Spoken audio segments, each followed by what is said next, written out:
So my mother, if you can call her that, abandoned me and my father in our most desperate time. You might wonder why she would do that. She said that she can't handle my father's sickness. Oh, so she leaves me to deal with it. My family's always been something out of the ordinary. However, it's not the usual out of the ordinary that you see in movies and books. It's the one where you don't even want to be a part of the family anymore. My family's always been a bit dysfunctional, and it's bothered me so much my whole life. However, after my mom left us just because she wasn't getting the princess treatment from father anymore, I realized that she wasn't worth my energy. I let her be and decided to get along with my life until she showed up at my father's funeral. Guys, let my story begin from the start. Ever since I was a kid, my family was super distant from each other, but it was mostly because of my precious mom. She wasn't really a big fan of us, to be honest. She would always scream at us, and I mean always, for things that were out of our control, or she would act like we didn't really matter to her at all. In fact, she acted like we didn't even exist at some point. Obviously, it hurt as a kid, but my father always told me that it was nothing to worry about because mom was just tired, mom was just stressed. I'm not sure what she would be stressing about, but hey, she was, according to Dad. Things got worse when Dad fell ill all of a sudden. He developed a sudden lung disease that was not curable. However, that meant that he also needed a lot of support and effort, something that my mother was not willing to give. She didn't want that lifestyle where she was constantly needed or she had to go around helping someone else. She wanted her own freedom and her own life, which is what my dad could not give her anymore. For some time, it wasn't that bad. Mom would still help around the house, help Dad get things done that he could not do himself. You know, all that. The issue was that Dad was basically bedridden at this point, and he could not even walk 5 steps without getting out of breath, so it was dangerous for him to get up and do his own work. The only thing he got up to do was to go to the restroom, and that's it. This meant that we had to do all the work for him, and at times we had even had to feed him and take care of his diet to make sure that there was nothing that could be harmful to his health. All of this just got to be a bit too much for Mom. So she told me to take care of everything that was happening, and this led to a very big fight because even though I loved my father and everything, my mom needed to step up, actually help around the house.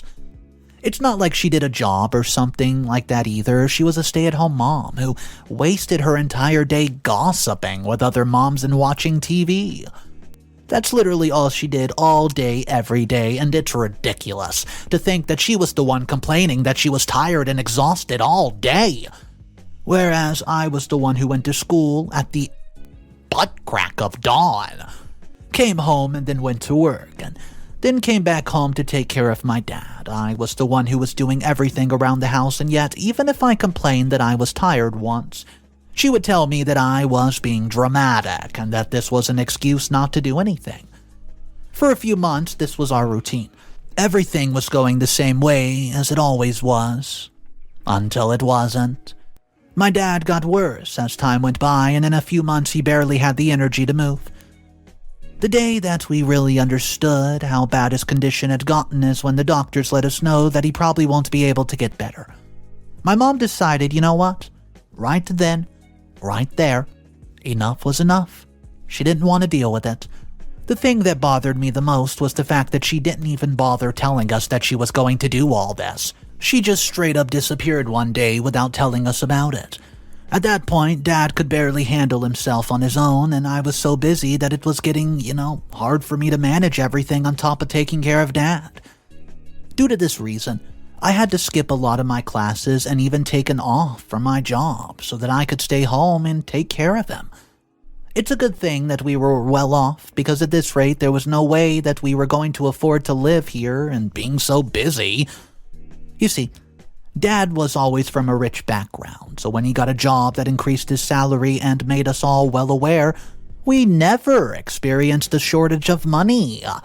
This is why we were living in such a comfortable manner, and probably also why Mom stuck around for so long. That's just what I think, though. Every time I told Dad about this, he gets upset and told me to just forget about her. If she decided that we were not good enough for her anymore, so be it. Well, when Mom left us, we didn't really know where she even went.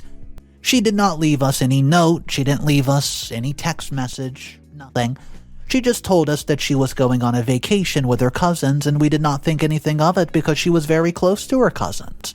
They were like siblings, you could say. It wasn't out of the ordinary for her to suddenly tell us that she was going on a vacation with them. However, after a month of her being gone with no text or no call, we were getting anxious, so we called one of the cousins that she went with, only to find out that she settled in with them and was not planning on coming back. In fact, she was planning on coming back, well, never, probably. The cousin told us that she was leaving the family because she did not want to stick around and dedicate her life to Dad when he's so sick. That's how my dad and I found out that we were left alone in this cold world, with no help, no one to take care of us. It was devastating, but we learned how to deal with it and let it not affect us in the way that it should have. Yes, we were sad about it, of course we were. But that didn't mean that we weren't going to waste our own lives trying to get over the fact that she left us. Absolutely not. It just meant that we mentally prepared ourselves that we could do anything to keep her out of our life. My dad was so hurt by her betrayal that it even, if she did come back, I would never let her enter our lives again. Honestly, knowing how money hungry she was, I knew she was going to come back crawling. There's no way she was going to stay away from the money. A week ago, my father passed away. Due to his illness, it was a shock to me, because the doctor said that he seemed stable and he'd live to see at least 6 more months. However, one morning, I woke up to him throwing up blood in a trash can. So like usual, I called for help using emergency services and rushed to see if there was anything that I could do to help my father get better. It's such a damn shame that his time was up, because there's nothing I could do to make him feel better or help him in any way. I watched him die. The help came too late as well, because my dad passed away before they could even put him in the ambulance. For a while, maybe a few hours or so, I was so upset with myself. I thought maybe, if I arrived a bit earlier, I could have saved him. Maybe then he would be alive. However, I realized that it wasn't rational to think this way. Dad always said that he'd leave when the time arrived, and that there was something that I chose to believe in. If Dad thought it was time for him to leave, then why should I be the one to keep him in this world? That's why I rationalized it by thinking that even if I did arrive on the perfect timing, my dad would still have left, just like it was always intended. As soon as I got over the tragedy, I realized that I would need to handle all the funeral arrangements and everything that comes with it. It was hectic and very emotional, but it had to be done. I had no external family that would help me as well, so I had to get this on with myself. I did not expect the funeral to go as bad as it did. The first day or so when I was handling it went by neutral. I was grieving, but I was handling the responsibilities as well, so my mind was occupied. I wasn't thinking about anything else except making sure the funeral was going to go okay, and that we were going to be no troubles and here. Of course, luck was never on my side. Ever. Because as soon as the funeral was about to end, my mom showed up. It was so unexpected, and I had not even seen her for so many years that it felt like I didn't even know her. I couldn't recognize her at first either, and it wasn't until she introduced herself that I recognized who she was. She introduced herself by screaming as well. Mom came into the funeral venue and starts demanding that she was the wife and my mom, so she had every right to be here. I didn't even get to her before she started justifying her actions. Her sudden appearance at the funeral was a surprise to everyone. Considering her prolonged absence during my dad's illness, it was time. A time when his weakened state required the support of loved ones. Yet my mother chose to stay away. The whole situation felt like a whirlwind of emotions, and there I was, standing face to face with my mom in the mournful and tense atmosphere of that funeral. She insisted on discussing the property and her claim as my father's wife as soon as she saw me. It was like a storm brewing. I could sense the drama unfolding because there's no way in hell I was going to let her take away my dad's property and money. Not when she could not support him when he needed her the most. However, her insistence on having a chat with me along with the drama that she was creating in front of everyone forced me to agree. Okay, a conversation. She spoke to me about the property, about the legalities, and of course the paperwork, and all in the same breath as condolences for my loss, but it felt like she didn't mean a damn condolence, she said. In fact, it seemed like she was happy about the fact that Dad had passed away, so that she could get money and start living a lavish lifestyle. I've never met someone so selfish as my mother in my entire days. Her entire approach to life is money, and she's willing to go to huge lengths to gain it, even if it means abandoning the family and coming back when it's feasible for her. The bitterness of abandonment during my father's saddest hours blended with the grief of his death, creating a bitter concoction that threatened to overflow. As I listened, my emotions boiled within me like a hurricane waiting to explode and show her what she had actually done to us. I could not understand why my mom was now interested in the material parts of my father's life when she had been visibly missing from the emotional ones. Well, I mean, I guess I could understand, but it didn't make sense to me how someone could steal so low to gain a materialistic items. She didn't even care that she was creating a fuss at someone's funeral. Someone who she's still married to. Someone who she spent decades with. Nothing mattered to her except getting money. Something inside me's been simmering with anger, and now that she's silent, battling between us, the weight of her words stayed in the air as the talk continued. She talked about the past, shared memories, and a life that had once brought us together. Her words, however, were full of detachedness that revealed the distance that she led to build. It was a terrible reminder of the gap her absence had created. An empty space that had now grown into a wide gap between us, and I did not want to hear about it. The drama peaked when the discussion turned to old grudges. I let out all my anger, all my frustration about her not being there for us, and she let out her frustration over having to take care of Dad the entire time. Obviously, it was ridiculous for her to think that she could enjoy everything that Dad gave her, but when she actually needs to do something on her end, she disappears. Yeah, it was mean, selfish, and something that I would never ever forget or forgive her for ever. I tried to reason with her, explaining that the funeral wasn't the place to sort out this mess, but she wasn't having any of it. Stubbornness was written all over her face, like she planted her feet on the ground and decided she wasn't going anywhere. Trying to reason with her turned this helpless situation into a mess. She wasn't about to back down, and I was left with this mix of frustration and resignation. It was like trying to fit a square peg into a round hole. It just doesn't work. This is when she starts screaming about wanting her share, and I just listened until she was tired before telling her to leave because she's not going to get anything. She gets really angry now, really fast, when she heard that, and I was scared that she was going to resort to violence if I did not get her out of that funeral home. So I made a quick decision to threaten her that I'd call the police to escort her out of there or she could leave on her own 2 feet. In the end, she decides to leave, but not before leaving a string of curses and promises to come back. Updates. Number 1. Hey guys, it's me again. Well, I should have taken my mom's promise a bit more seriously because she's been getting so annoying now. After the funeral drama, I thought maybe we could all use a breather, a moment to collect ourselves and deal with everything that's just gone down. But no, my mother had other plans. The calls started coming in like a relentless hailstorm. My phone seemed to be on a mission to impersonate a hotline. She wanted to talk about the property, the legal stuff, her claims as my father's wife, you name it. It was like a never-ending loop of drama. The first few times that she called me, I picked up because I thought I could rationalize with her and explain that she had no share because she wasn't part of the family anymore. There's no way that she was going to get a share when Dad did not want her to get it. After a while, though, it got to be too much. I simply tried to dodge the calls. Honestly, who wants to deal with this right after burying their father? But she was persistent, leaving voicemails that ranged from pleading to downright demanding.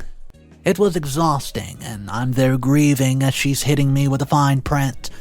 At one point, I blocked her number so that she could not contact me, and for a day or two, I got no calls, no text, and I was very happy.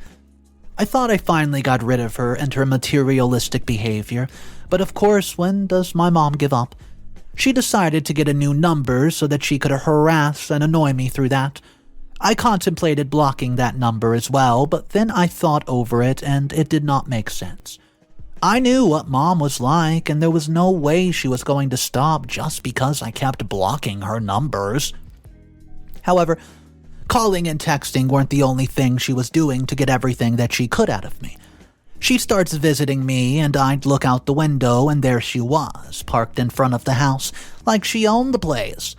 The audacity that she had was honestly so unbelievable, and I would tell her to leave, to go back to her own house, but nothing seemed to work. Every single attempt at reasoning fell on deaf ears, and she was on a mission. I was just a pawn in her game. The calls kept coming, and the texts kept piling up, and the impromptu house visits became a regular occurrence. It was like living in a pressure cooker, with the heat turning the way all to the top. I remember one evening I was trying to unwind, maybe catch a break from the chaos, and the phone rang. She was, again, on the other end, and this time she had a new tactic, emotional manipulation. It was all about how she had been wronged, and how she deserved her fair share, and how my father would have wanted her to have it. Some days I'd find myself avoiding the house just to escape the drama. I'm talking coffee shops, parks, honestly, anywhere that wasn't my front door seemed like a sanctuary. It wasn't a solution, just a temporary escape.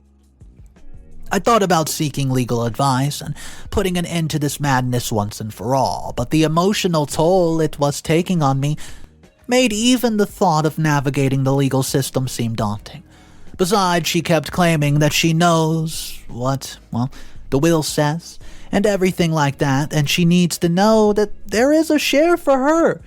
But the thing is, I have the will, and it says nothing like that. Whatever though, she hasn't come over in 2 days, so I'm getting out of this as much as I can. Maybe next time when she comes, I'll just show her the will so she can go away. Leave me alone. Update number 2. Even after telling her that there's no will, which stated that she got a part of the share, she would not budge and kept showing up at the house. So one day there I was, just trying to enjoy a quiet afternoon. You know, the kind where you hope for a break from the storm of emotions that tagged along with the funeral. But nope. Fate had different plans, and those plans had a familiar face. My mother, marching in the house like she owned the place. As soon as she came to my porch, she starts banging on the front door, demanding that I open it up right this instant.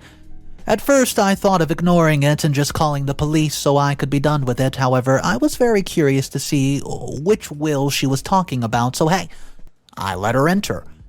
She walked in, and before I could even offer her a seat, she hit me with it. There's a new will and play. According to her, my dad, in an unexpected twist, decided to leave everything to her.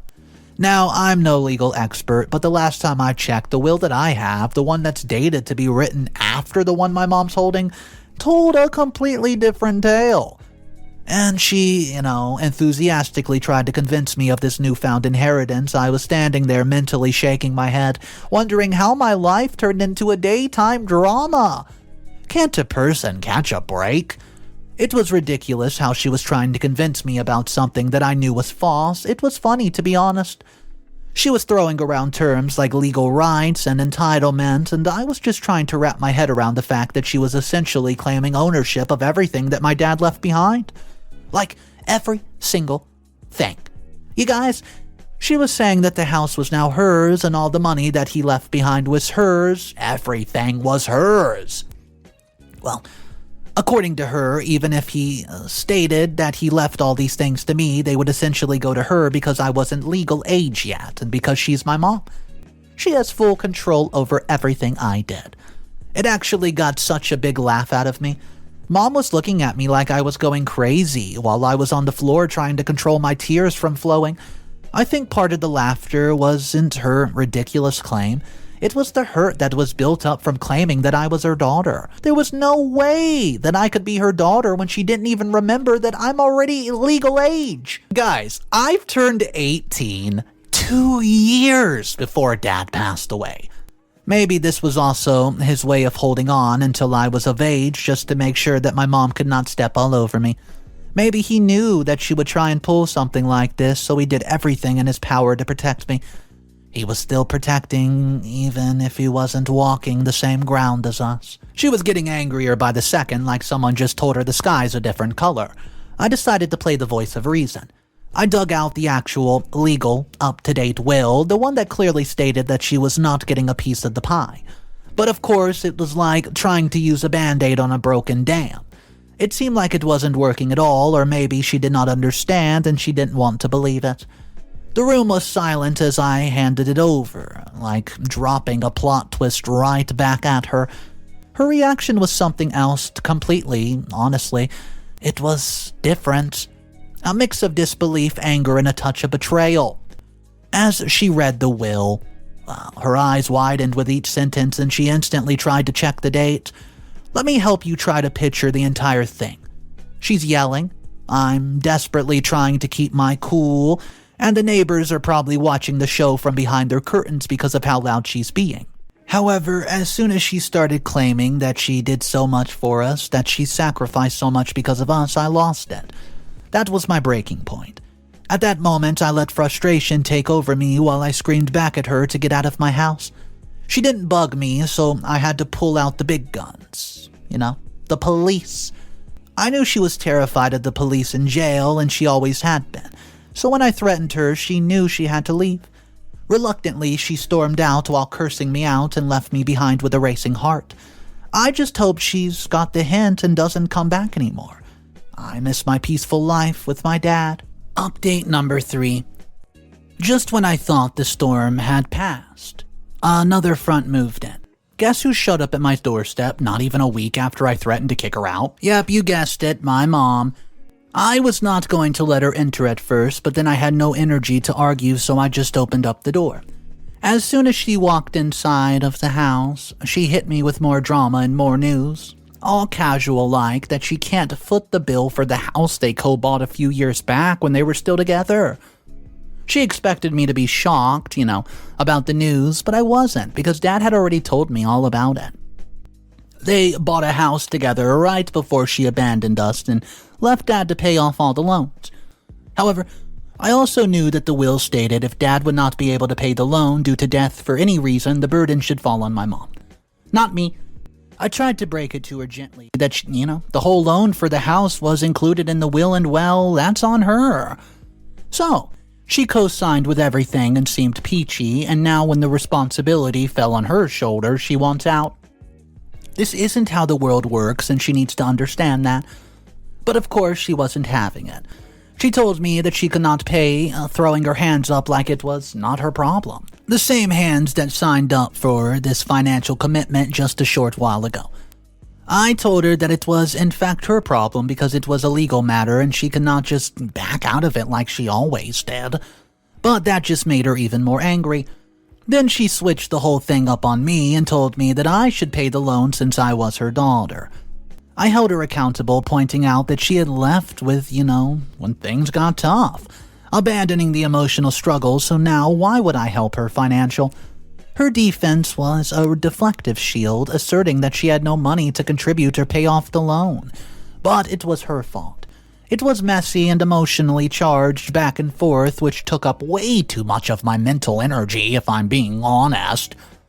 Even then, I refused to pay the loan, not because I could not afford it, but because this was my mom's responsibility.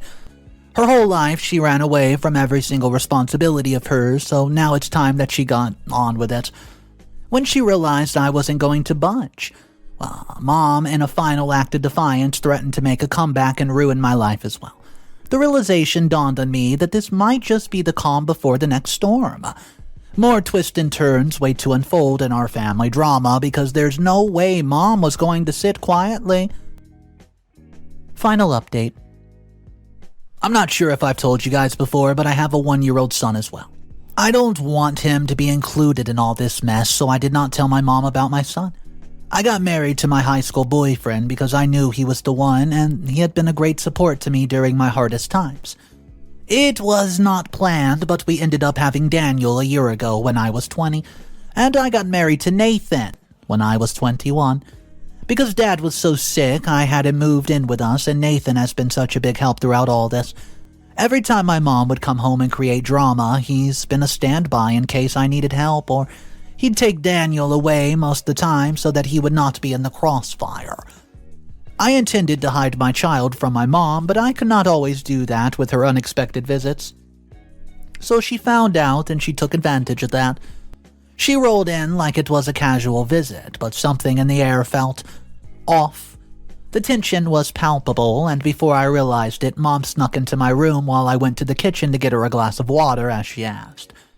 When I came back, she was headed deep into my drawer, taking all of my gold jewelry, all my designer bags, and stuffing them into a huge bag. As soon as she realized that I've caught her red-handed, she became very frantic and did the first thing that came to her mind, which was grab my sleeping child out of his crib. She went all out. There was a wild look in her eyes, threatening to harm my kid if I did not cough up some cash or let her take whatever was in the bag with her. It was a nightmare, the kind that you'd expect in a crime movie, not in your own living room. Panic filled me and I wanted to shout for my husband, but my husband was out of town for a business meeting, miles and miles away, unreachable in my moment of desperate need. As my mom was threatening to hurt my child, I tried my best to call emergency. As discreetly as humanly possible, I simply told my mom that I was going to grab the cash, but I went into the living room and called the police, explaining the situation. As I waited for them to arrive, I remember the Ring video camera by the door. It was a silent witness to the chaos that just unfolded, and it gave me hope that my mom would not be unpunished for her crimes. I went out of the room, to try to help her and tell her that I could not find any money, but halfway through her anger burst, the police arrived. And I saw my mom's eyes widen with panic. When the cops arrived, I showed them the tape, which showed my own mother threatening to hurt my child. It was a difficult decision to expose my family's chaos to others, but there was no other option. My child's safety comes first, and besides, this has also showed Mom that I had cameras installed the next time she tried to pull something like this. I'd make sure she gets punished for it even worse than she is right now. Mom landed herself on the wrong side of the law because of her greed, and I feel no guilt for having a hand in it. It was her own fault, and she is fed away and the handcuffs are put on. I was left to deal with the fallout from something I never thought would happen. The cop says she's in jail and that a restraining order's being prepared. I called my husband and he's coming home soon, but I just want to live my life in peace right now. I'm glad my mom's far away from me and my family now. Well, all I can say for this story is thank goodness for a restraining order. I wouldn't even know what to do if I was put into this predicament. I mean, we want to talk about OP at the age of 16, 17, 18 years of age, losing her father and having to deal with the mother of the story, which, by the way, is one of the craziest people I have ever read about. I mean, the fact that she would just up and abandon her entire family because now her significant other is sick and she doesn't want to deal with it. Okay, I don't understand that, but hey, there's been worse things that happened. But the fact that she would come back after the father's death and try to take everything from OP, that is her daughter. I don't know, this whole story was just so wild to me, and I do want to know what you guys think about it.